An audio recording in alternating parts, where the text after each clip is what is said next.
So I've been doing this show for 6 years now, 6.5. And to be honest with you, I don't hate anything more than it. I welcome the idea of death. And I quit. And I'm never doing it again. So yeah. Thank you for 6.5 shitty years, guys. Alright, and that's the end of the show, so I guess it's just time to walk away. Enter the world quiet, exit quietly. Hey Mike, what's up? I'm gonna get the show's over. Get the fuck out of here! Oh, really? I see how it is. You're gonna tell me to get the fuck out of here when you've been living like this for this much time? What is it? What am I even to you anymore? What does this do? You're a tool. I tell you this every day. Oh, really? Yeah. That's what you fucking tell me. Yeah. You really think I'm gonna take you seriously? You've been living in my What are you basement. doing? You've been living in my basement for years I don't now. care. It's really weird. I don't care. Someone turned on the lights. Who turned on the fucking lights? Kurt, what the fuck? Alright, you what the fuck, man? We're gonna fuck. January 6, 2010. A boy named Michael starts recording himself and strange things that happen around him.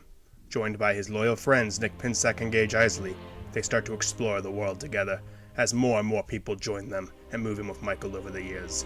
Over the past 6 years and 6 months, we have seen them go through many crazy adventures, dealing with the supernatural, but today we say goodbye to the Bemis&Company crew, as they go their own ways. What am I gonna do now? I was kind of hoping you could help me figure that out. Maybe federal penitentiary. Unsure what the future may hold. No one really knows what's in store for them. I know I don't. You know, now that it's done, honestly, it's a hard question to answer, because a lot of the time I would feel, like I said, my free time would be filled by having fun with these guys, right? You know, going and exploring and you know, fighting off demons from other realms, and possibly even forming a dance crew and then, you know, taking fat people into it. But it's beside the point. Now that we're done, I think that it's necessary, at least in my point of view, to expand my horizons, maybe into pornography. What do you think? Am I good for that? I got the face. Huh? Stressful. Answer me, damn it! You Gage? You are a dumb. You! Shut up, Evan, you're not even real! That's it, Brent! You got Brent! Could you cooperate for 1 stinking second? These are coming! Shut up! Oh, bro, shucks! Shut up! My God! I think you've been like you could have done before! Horn!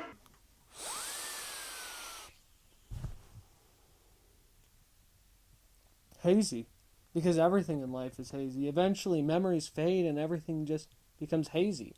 As time goes on and everything just keeps on going on, everything in your life that happened in the past just becomes hazy, like vaping. I built coils. These are 36 gauge Claptons on 26 gauge core, and they're nickel. Well, not nickel. Nickel turns green and is poisonous for you. But, you know, they're nichrome. Picture this, we were both butt naked, banging on the bathroom door. Just one? How about one word at a time? Desperation, pain, misery, humiliation, shame, agony. Meh.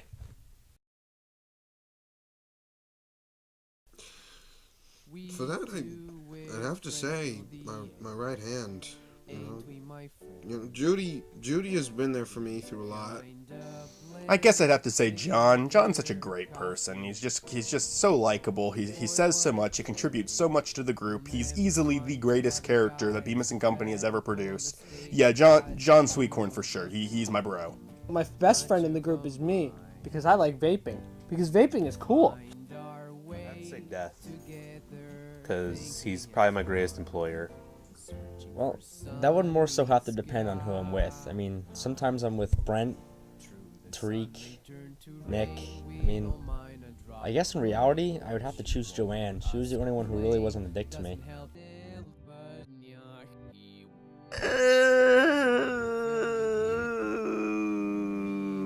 David. My favorite flavor of vape? I'm glad you asked. My favorite flavor of vape is tied between 3 right now. I really like Milk Crunch. Minions. I fucking hate Minions. But if it was a person, it'd have to be Michael. It's like Captain Crunch mixed with milk. But then there's this new one called Galactic Flux Comet, and it tastes like donuts. Nicholas Pinsack. He goes against everything I believe in. And then the third one is Michael, because Michael tastes delicious if you drip his blood on the coils. My favorite episode, I would have to say Take the Pencil. It was my first one personally, and it was a time when I met all you fucking assholes. I would have to say it was Phantom of the Cornfield because I gained supernatural powers, killed Fred, again. My favorite episode is Nick Quits, because when Nick quits, everything gets lit. And then when everything gets lit, everything gets real. And Michael said that I can't do any more vape jokes because of the rule of 3s. But I say fuck the rule of 3s. Gonna have to be where Chris goes to Port Authority bus terminal and they're kind of commenting on it. And you know, working with the actor was just really interesting because you know he's interesting. He's black. He's got hair. Like the whole cast was black for the most part, with the exception of a few people, but not the point. I really, you know, being able to star in Everybody Loves Chris is really an honor.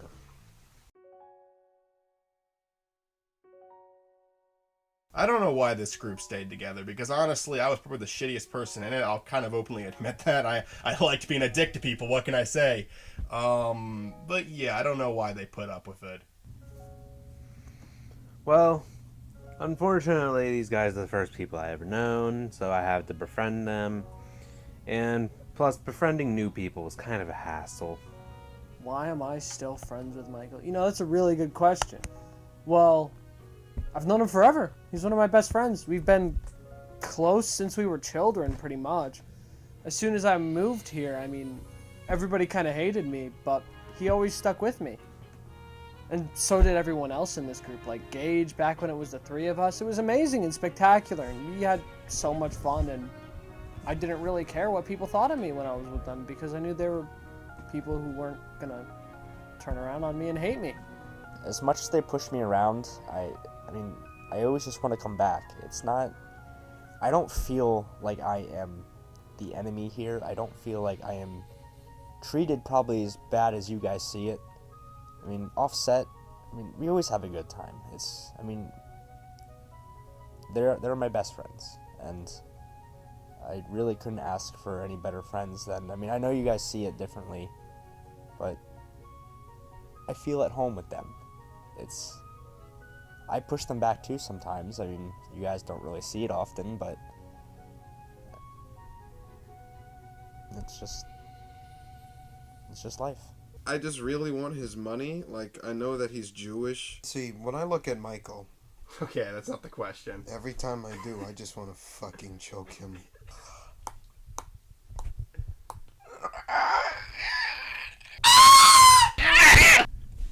Saw it.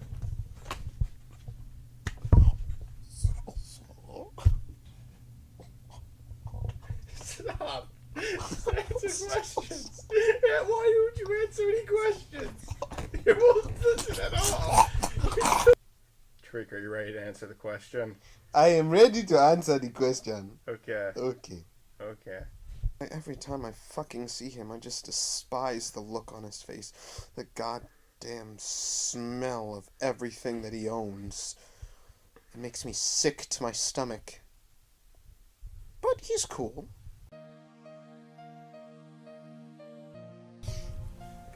I liked it.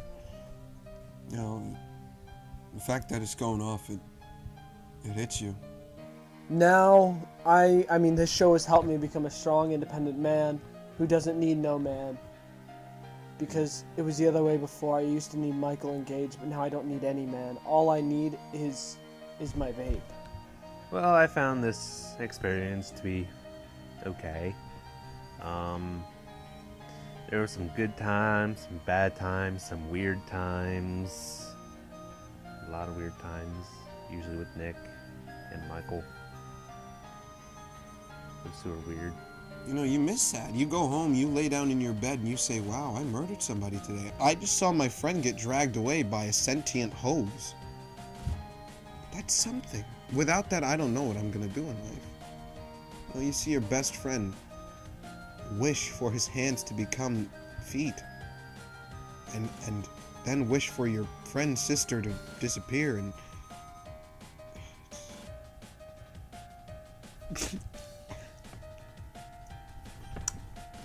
I'm gonna miss it. Bad experience. Yeah, bad experience. Really shitty. Fuck the show.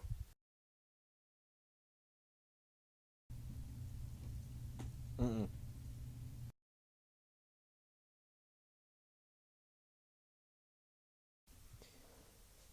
What do you mean by that? Do you mean, like, why am I the way I am? Is this an act? I can assure you this is not an act. When you're out in public, you're always wearing the mask. The mask that you're a good person. I know deep down inside you're not a good person. No one is. I just refuse to wear the mask. Of course I do. Where the fuck else would I live? Look at this place. I have everything that I need. Besides food.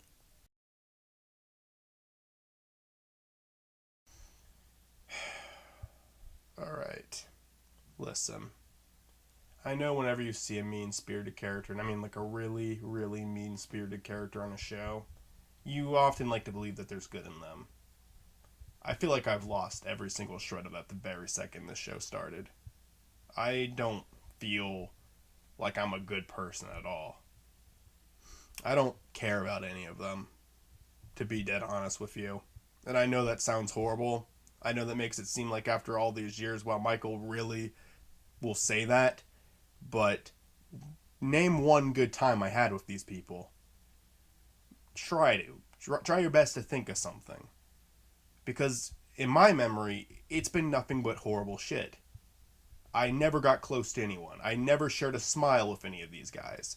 It's always been horrible, horrible shit. There's been nothing heartfelt about this series. There's been nothing heartfelt about us as people. We shouldn't even qualify as people after the shit that's happened over the past 6 years. This has been one of the most disgusting, mean-spirited shows on the entire internet. Despite what you may think, I don't care about any of them.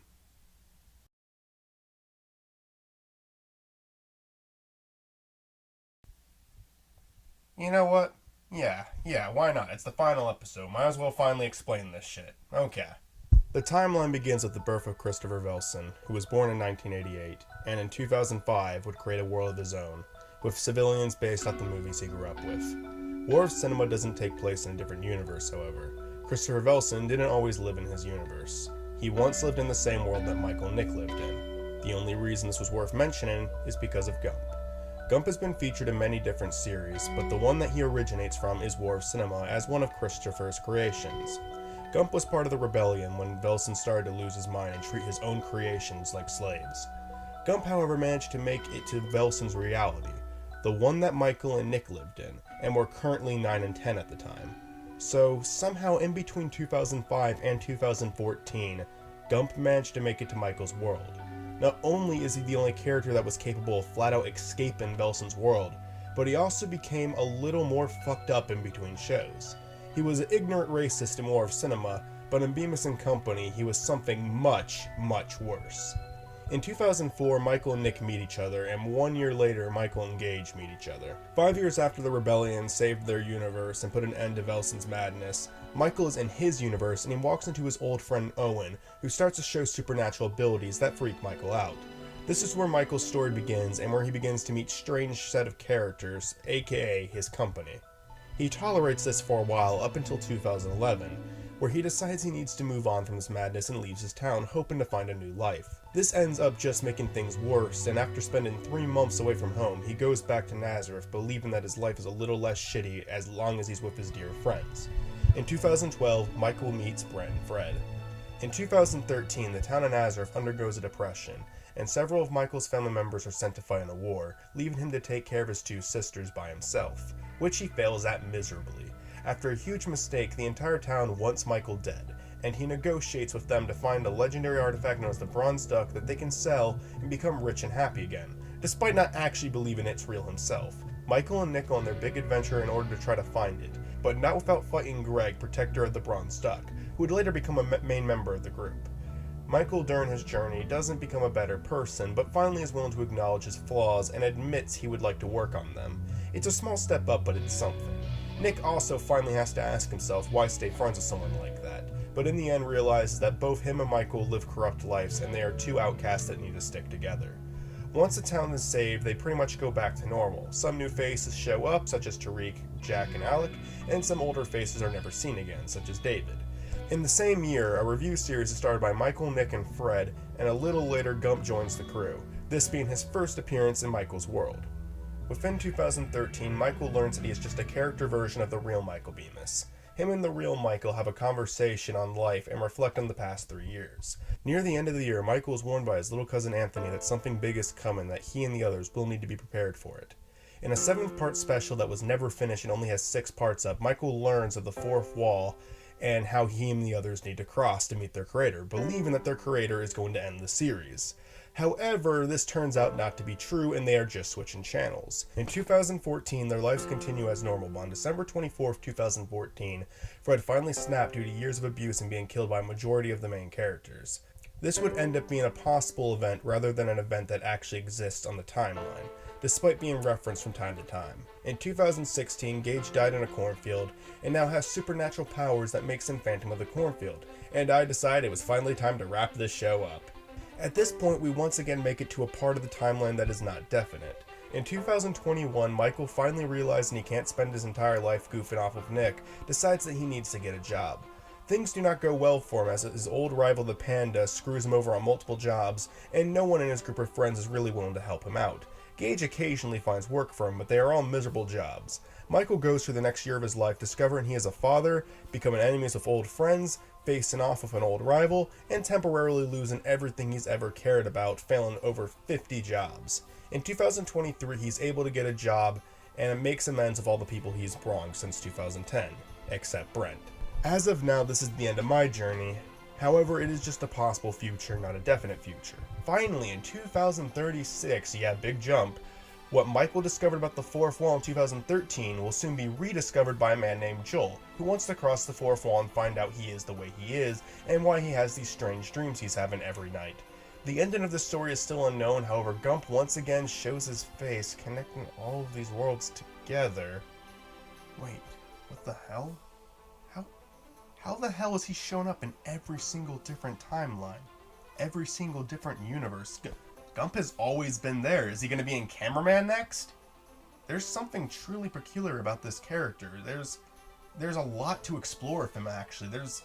He's clearly been able to go through all of our different universe and timelines, and he's been shown to be able to go through even other different universes. The guy's fucked up, and there's a story to tell. There's more to explore with that. What if he comes from before War of Cinema?